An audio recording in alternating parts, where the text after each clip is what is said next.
Good afternoon, everyone. Welcome to the Global Guided Meditation Call for Sunday, November 2nd, 1:34 p.m. Actually, a little after 3:15 p.m. Eastern. I want to make sure you're in a comfortable position, focused on your breath rising and falling, relaxed into the body, still as a statue with no outside interference. When you realize how perfect everything is, you will tilt your head back and laugh at the whole sky. Gautama Buddha. What does it mean to spiritually wake up?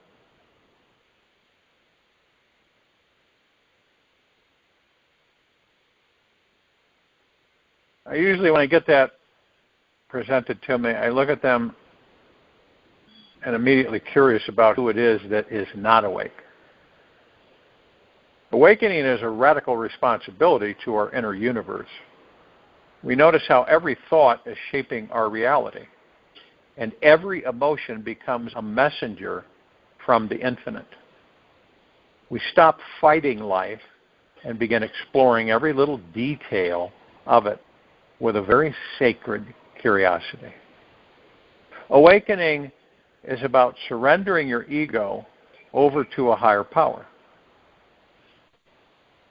It is reaching the state of consciousness that has dissolved the idea that we were ever separate from God.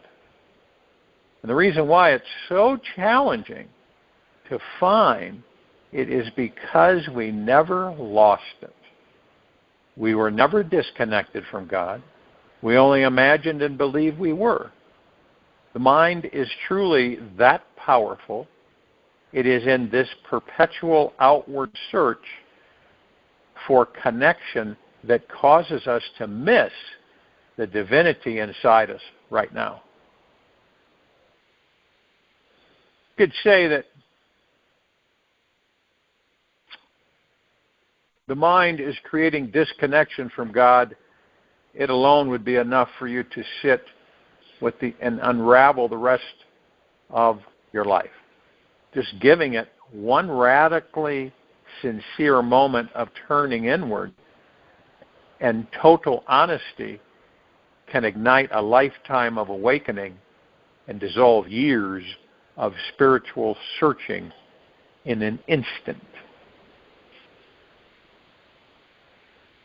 Now, when you really sit with this question, you'll soon see all the many layers and levels of beliefs within it. This is the purpose. This can be the purpose and is the purpose of some people's life's work. Contemplate your conditioned existence like it's a tiny drop of dew or a bubble of floating in a stream, like a flash of lightning in a summer cloud, a flickering lamp, an illusion, a phantom, or a dream. Gautama Buddha. One day your life will flash before your eyes. Make sure it's worth watching. Big question comes up all the time throughout the ages. Why are we here? Many different answers to this. Our human life is about learning how to celebrate something amazing. We are here to reveal in this magical multidimensional comprehension that this universe allows every thought we think to form our immediate experience of reality. We are the creators of every way we see, feel, and experience this world. We are not just spectators here. We are super powerful beings who hold the creative power to manifest anything. We are the actors.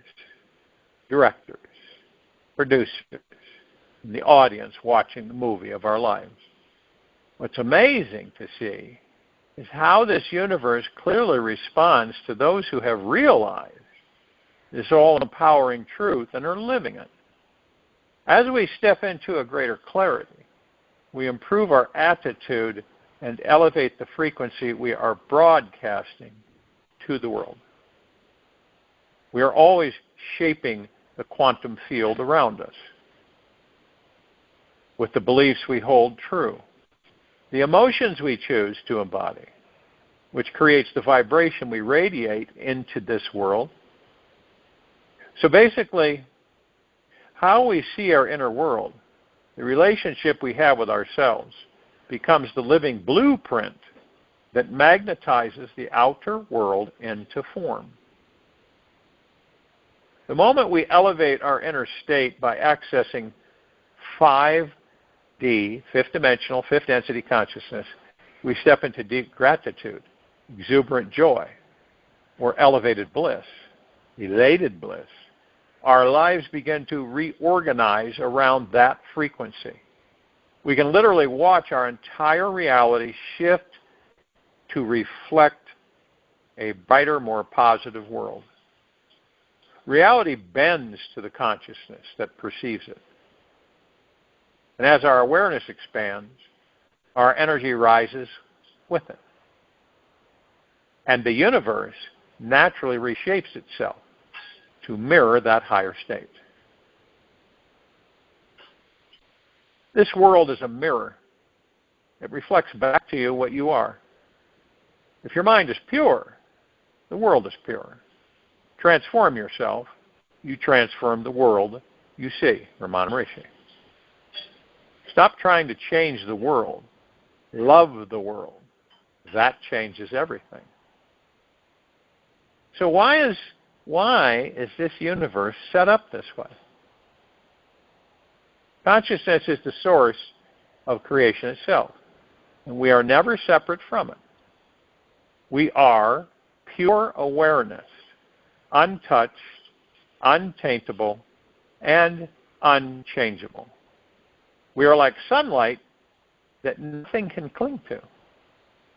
The moment we begin attaching identities, stories, and beliefs onto that purity, we generate the illusion of limitation, and suffering arises. All pain and discomfort we experience in this life is not punishment. It is divine feedback, lovingly guiding us back to our true nature. Pain only appears when we believe a thought that says we are separate from God.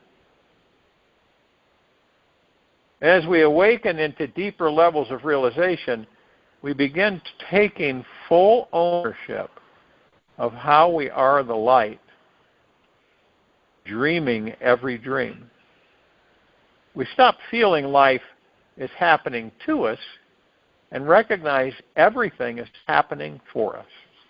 We enter creator consciousness, and the miracles of manifestation becomes natural and effortless.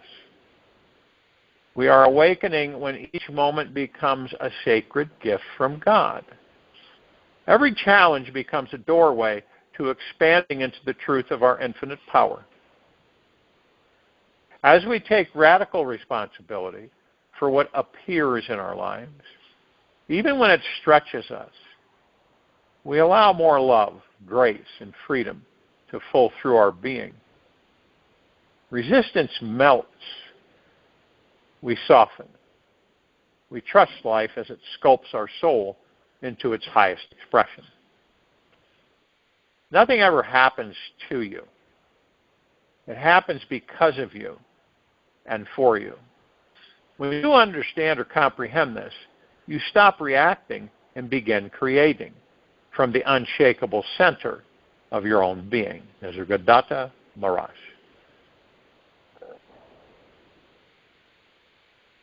Before you take your next action today, pause and notice the frequency you are choosing to act from.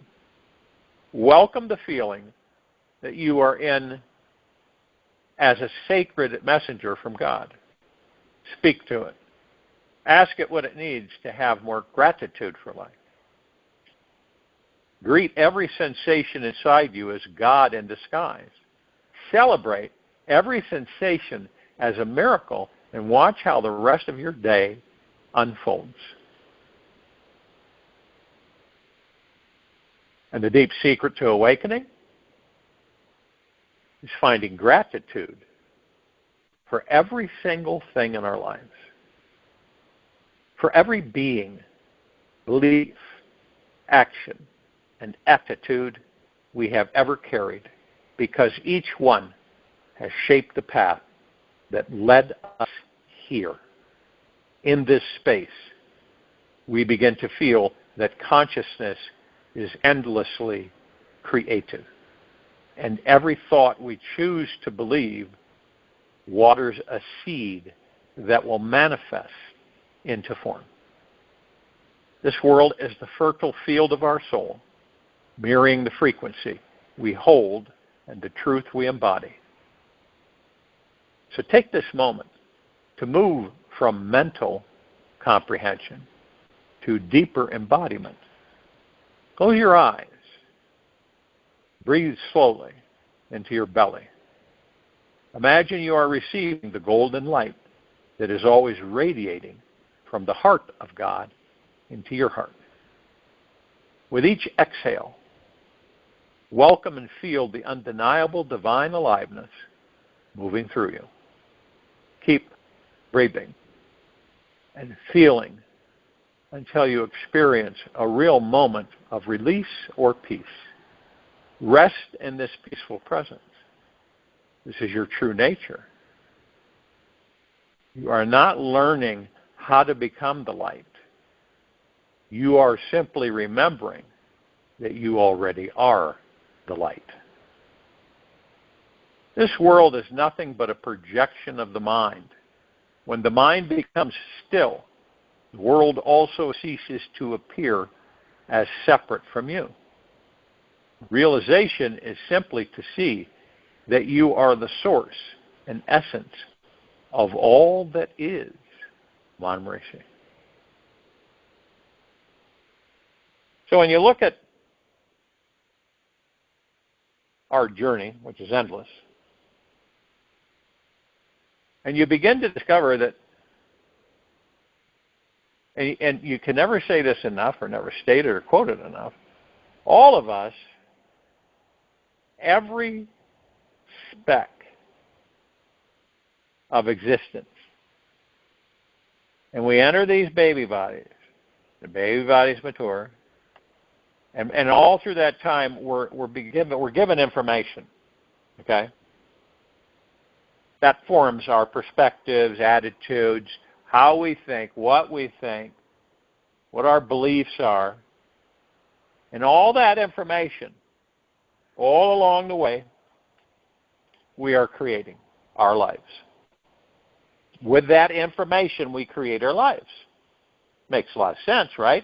We don't have any other information. It's kind of like blank. So we take the information that's basically given to us, and we create our lives. And all through the life, this life, we're creating our life, whatever it may be. Okay? Now, most of us really don't care to have that, to believe that. We want to believe that something else is doing that, is creating our life. And that's an untruth. We are creating our lives every single speck, period. So one has a life, and, they've obtained information through the years, but they're not really happy with that life. They can't figure out why that life keeps going in the direction it keeps going in. Read books, listen to gurus, whatever. But they still keep generating and attracting similar things to keep that life on track with itself. We feed these lives with information. And since we are master manifestors, we create it. This is why in ego mind, we get we can get very disturbed, we get very upset, we get very aggressive, very competitive.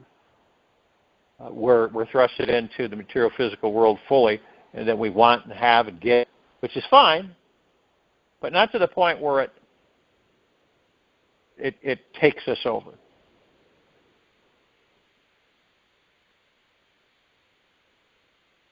But the majority of us do not believe that, nor do we have the faith, the trust, and the confidence in ourselves and this universe to identify it. Is it a negative? No, it's not negative. But do you, ask yourself, do you want to continually create the life that you have? Or you want to shift gears and create the life that you want? It really isn't a complex question. It rides down to the fact of how you feel about you. That's it. Now, if you're unable to answer that, how you feel about you, then you know that you choose to go in deeper within. And like in these meditations, when you go into the quiet time, that's the time that you go deep within and you listen. You just be. You're in total silence, still as a statue, relaxed into your body, focused on your breath rising and falling. That's it. It really isn't complicated. And you focus on the silence. In the silence, you will meet with the God that you are. Okay?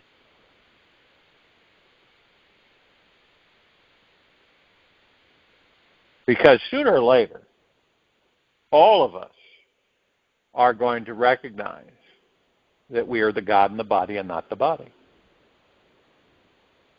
That this is a material physical world that we've collectively created to experience. And the fascinating thing is that each of us are unique unto itself. We're not identical. None of us are identical to each other. People say, what about identical twins? No, still not. Every one of us are different unto each other.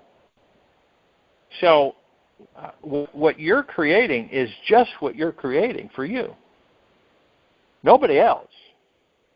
Okay? We've all experienced the fact that when you're really happy and you're just kind of floating around and you feel really good, you notice that you attract different people that like that energy, that flow, right? So you attract other happy people.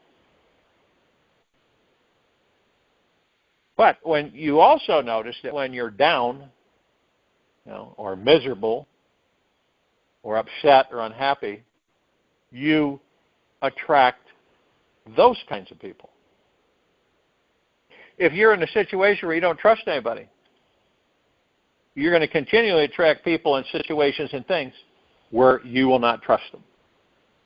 It's really interesting because we have been taught to believe that we don't do this, something else does this, or the God above us does this, or the heaven above us does this. You ever notice heaven above, God above? Why is that? Well, it is to make us believe that we're beneath, under God. You see? Under God. We're not under God. We are of God. All of us. So there really has never been a single entity separate from us called God. Never has been, never will be. We are the God, and collectively, we make up the God, which takes many different facets and applications. And it totally throws everything out the window that we've been taught. Now, that's the challenge for this civilization, because it's all of it, pretty much, is untrue. And so figure it out. Because of what we're taught, this is what we create as far as our lives. We create those lives and we live them. And we also are taught to believe that we don't have the power, nor do we create our lives. God creates our lives. Well, in a way, that's not untrue. You're the God, you create the life while you're in the body.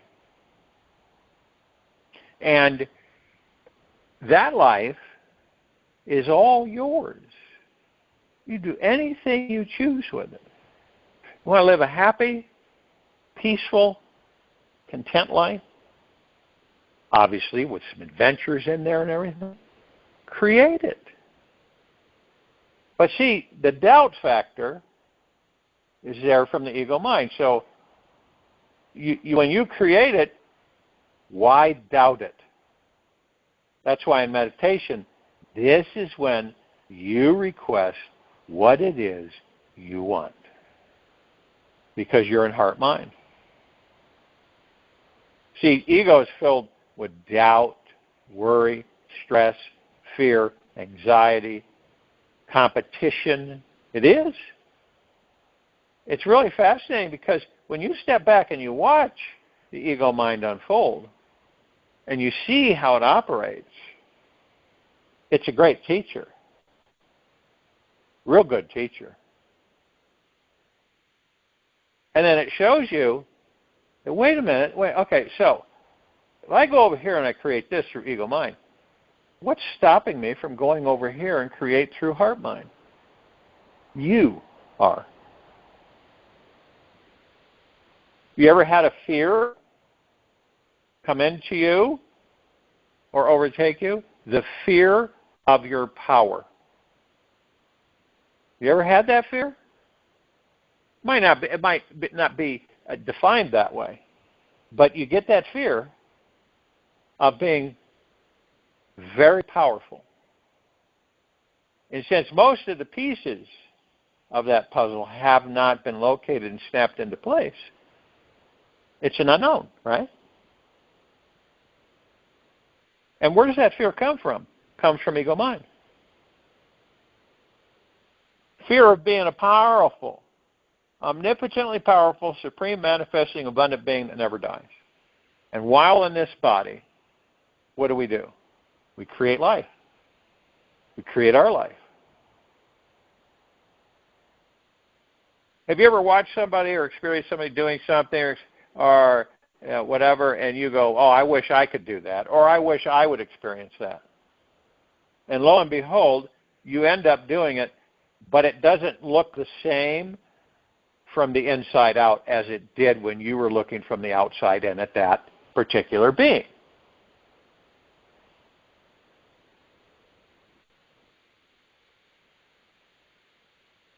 And so one might say, well, then how come it is that so many of us on this planet are stressed, broke, worried, and fearful? If we're that powerful and we can create all these wonderful things, why is it that we don't? Because we are completely controlled by the ego mind. And we do not have the knowledge to transition into heart mind. That's why. It's the only reason why. And so you're given information, and a lot of it subconsciously. And the subconscious mind records it all, keeps it there, plays it back randomly.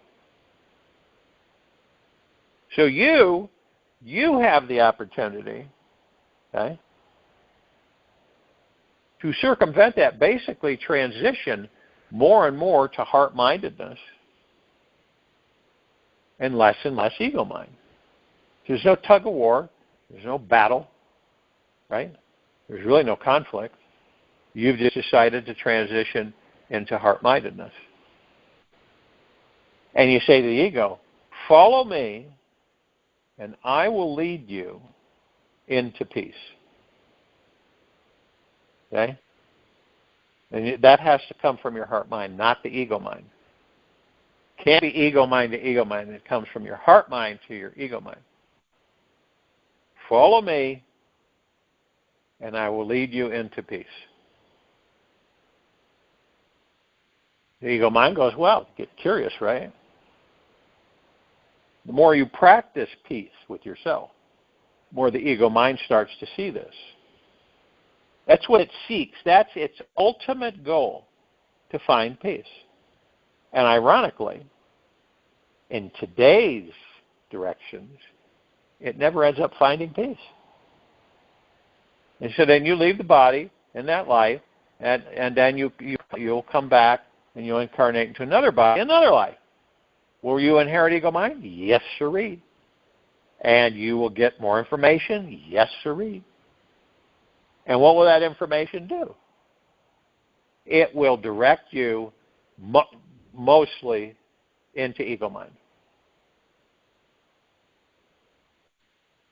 And this is why the majority of people on this planet, majority of beings, get so frustrated at times with their lives because they feel they have no power to redirect the energy. You want to have a happy life, be around happy people, direct your energy into that center.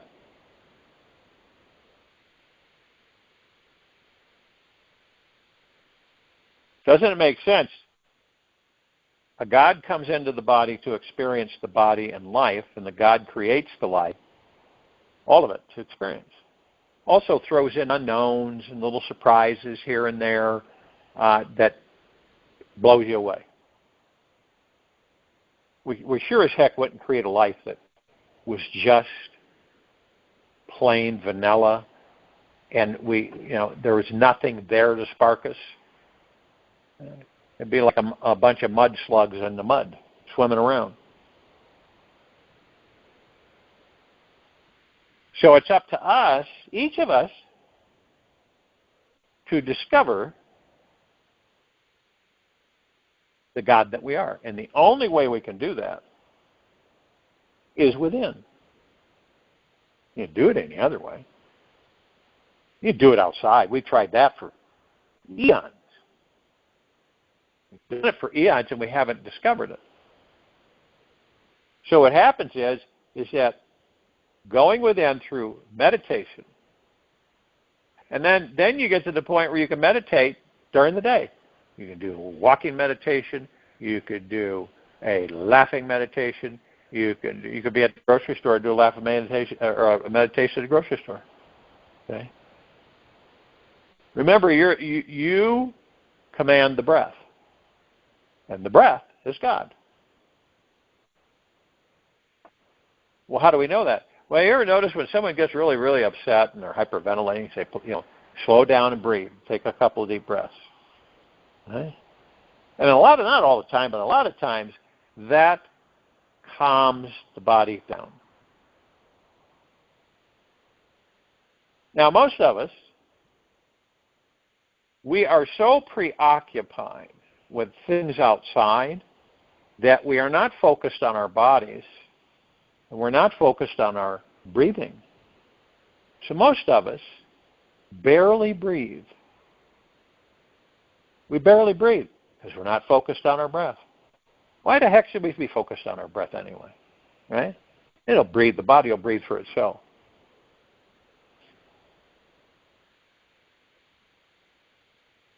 Very shallow. Watch people. You know that when you talk, you don't breathe? So you have a conversation with somebody, you don't breathe when you're talking. Sometimes you'll hear a silence or a pause. It's because I'm breathing, taking in air. That's why. You focus on the breath. The breath is the power. Okay. And so when you acknowledge that the breath is your power, and it calms you, eases you, relaxes you. It does a lot of things. Lowers your blood pressure, does all kinds of stuff. But we're too busy, right? We're too busy being busy. And I've had some people tell me, I'm really tired of being busy. It'd be nice just to do nothing. But then I have to do this, and this. See, we're driven, controlled, manipulated, and directed by the ego mind and the information that it takes in. And we're preoccupied.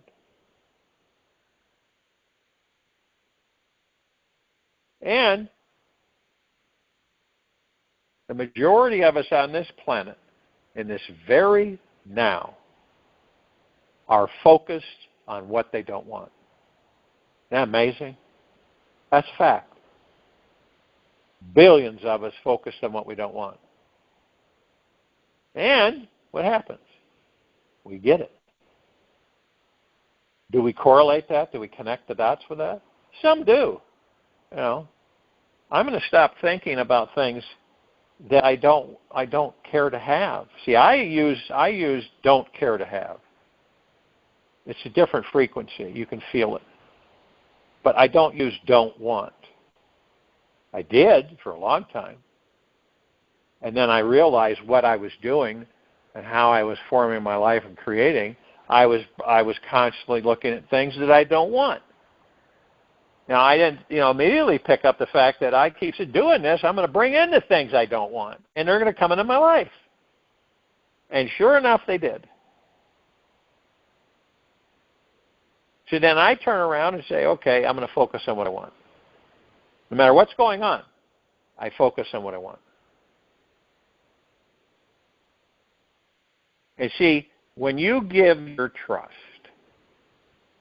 100% to this universe, it shifts. Things shift. They really do.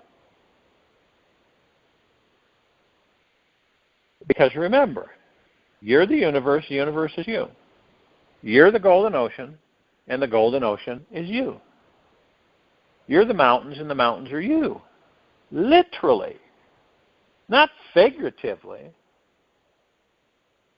You're the drop of the golden ocean. Right? You're not separate. You hold the essence to that golden ocean. So you are the golden ocean. And when you drop into the golden ocean, you become the golden ocean. Period. It's everything. You look at a sunset on the beach. Oh, that's breathtaking. I got to get a picture of that. You miss the point. No, that's the God that you are. And you heard me say this over and over again. That's the God that you are. Isn't that beautiful? That's the God that I am. All of us.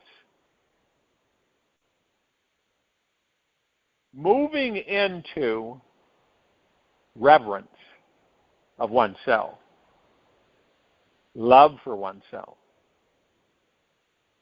at ease and peace with oneself, gentle, kind, generous, and humble with oneself at all times, in deep gratitude at all times. It is huge. The transition begins. It then moves you into heart-mindedness, where you start to realize that maybe a little uncomfortable at first because it's not known to you. And then you start moving more and more into it, and you start seeing things from a whole different perspective.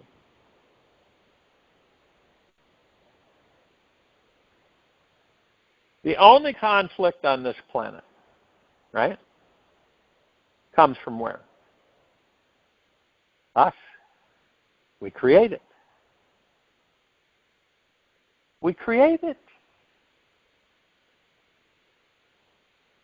You look at all of the, right in this now moment, all of the conflict in Nigeria out there in Africa, right?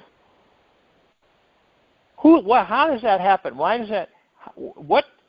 What's the controlling factor and the energy that moves that into being?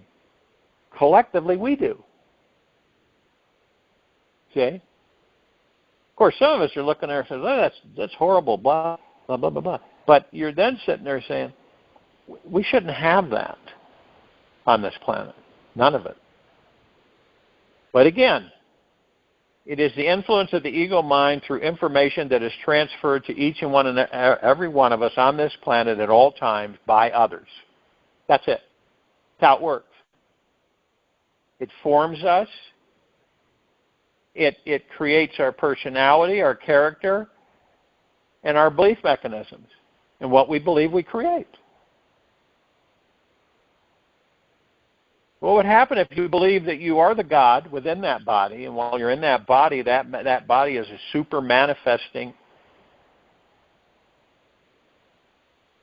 body.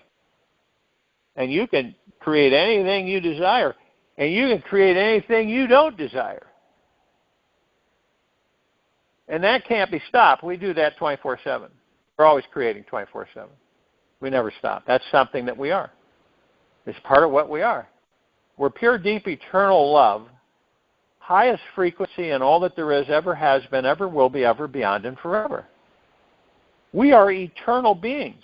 Yes, we're in a body. Right now, the body doesn't last that long. It really doesn't. It's like done. And then we leave it. But that's who we are. When we leave the body, we're the God. We are the light. We don't chase lights. When we leave the body, we are the light. And one might say, do we glow? Absolutely we glow. Our true form? I've said this several times. Put 1,000 suns up. Put one of us in front of those suns. Move us out, one in front of the sun. The suns would pale in comparison to how bright we are. That is not an exaggeration at all. Okay? We're that powerful. Now, when you believe you're not something, you end up creating you becoming not something that you truly are. And all along, you are in this omnipotently powerful, supreme, manifesting, abundant being that never dies. It's in that body. And you don't know it. Majority of us on this planet do not know that. Have not embraced that at all. Whatsoever. The majority of us don't believe that we can direct our lives. We can also change our destinies. Oh, no, destinies are etched in stone. You can't change your destiny. That's your destiny. Really? You can change your own destiny. You can change your life. And believe it or not, more and more people on this planet are doing that by choice. Not by duress or stress, but by choice. Openly, lovingly. And they're so elated that they made that decision and that choice. And as more and more of us choose that, everything around us will shift and change. It will go through a metamorphosis, an evolution. We want a clean, healthy, happy paradise planet to enjoy. That's what we'll create. It's not a joke. It's not wishful thinking. It's reality. We create our own reality. Because we're the only thing that is real. Everything else that changes isn't real. People go, that's kind of strange. But we were never taught that. We are divine perfection. Right? We're the only thing that doesn't change. Yes, we go to different levels of divine perfection. But we gods do not change. Everything else changes all the time. These bodies, constantly changing. The trees changing, the earth changing, the atmosphere changing, everything's changing, which is all an illusion. And we create that to do what? To experience it.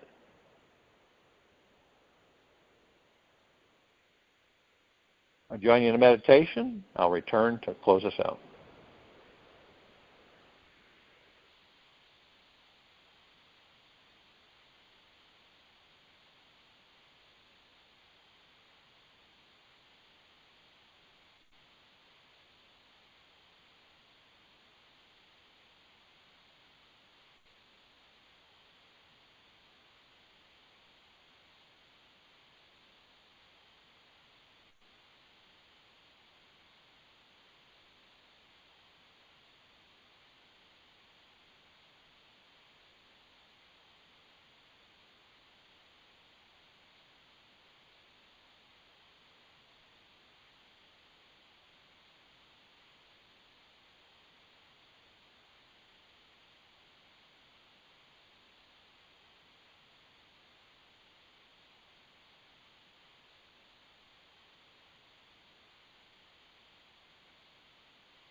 Take an easy and slow breath in through the nose, and an easy and slow breath out from the mouth. Remain still, relaxed into your body, focused on your breath rising and falling.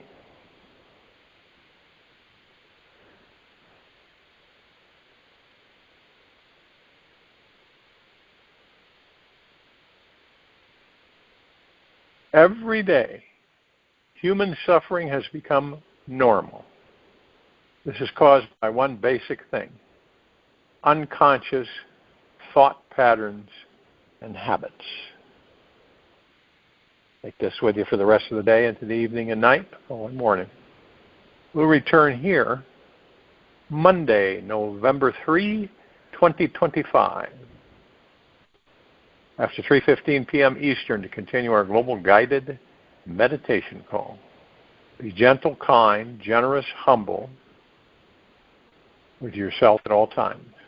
Be in the highest of the highest high, deepest of the deepest deepest, purest of the purest purest, eternal gratitude at all times, no matter what's going on within you or outside of you. Open your heart. Allow the magic to flow in.